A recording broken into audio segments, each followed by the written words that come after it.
Now we are moving to concealing the brows. Now if you've not watched the video on drawing brows, you need to watch it. For concealing your brows, you need a flat brush, an angle brush or a rounded flat brush.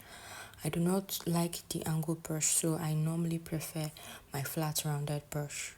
And then after that, you need your concealer. So you can either go with a concealer palette or you go with single concealers. I will be using my Ezekiel concealers for this video.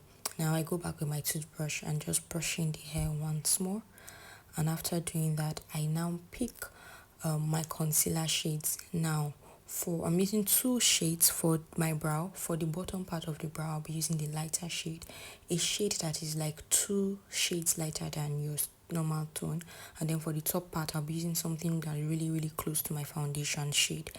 And now I'm taking my flat brush and then I'm just putting a little product on my a little concealer on the brush.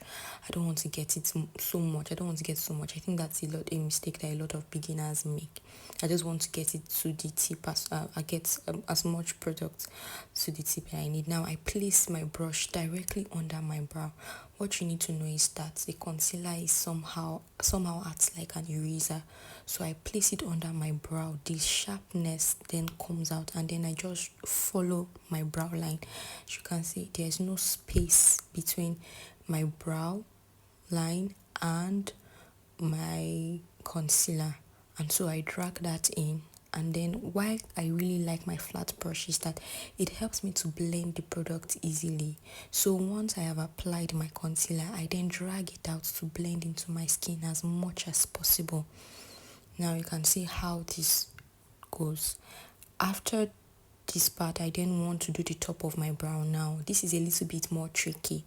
I bring out the concealer that is my tone, that is very close, if not even the exact shade. So I would also advise that you use that too.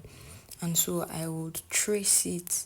I will use this concealer and trace it on my lower brow line. Also I want to use it at the end, towards the end and the beginning, so that it gives my brow a more natural look.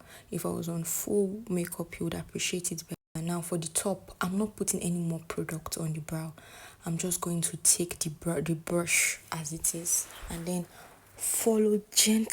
precisely follow the top line of my brow. I found out that a lot of people find continuing the top part of the brows more difficult, which is why I always recommend that your pencil be sharp when you're doing your brow, so that you might not have to conceal. But in the event that you have to conceal your brow, don't put any more product. Just go with the products that you have on your brush already and follow your brows gently. Do not rush this process. This will help you. It will make it easier for you to blend in the product into your skin, so it's not obvious. You can see that portion has been concealed, the top part of the brow has been concealed, but yet it is not something that's so obvious. It's closer into my skin tone than the lower part is. I'll just proceed to blend that in and keep blending that into my skin until I feel like it is well blended, and then my brow looks as natural as possible. So yes, that is the simple trick, guys. This is the video on concealing your brows. If you have any questions or if you want me to do this again, do let me know. And then I go back with my brush and I just brush in the brows. I really like this step. It's one of my favorite steps for doing my brows. If you have a brow tamer, you can use it at this point, but if you don't, this works well. This works very well as well. And so there's it. You have your clean eyebrow. Let me know if you would want to see more videos like this. Thanks for watching, and I can't wait for you to try it out and then let me see.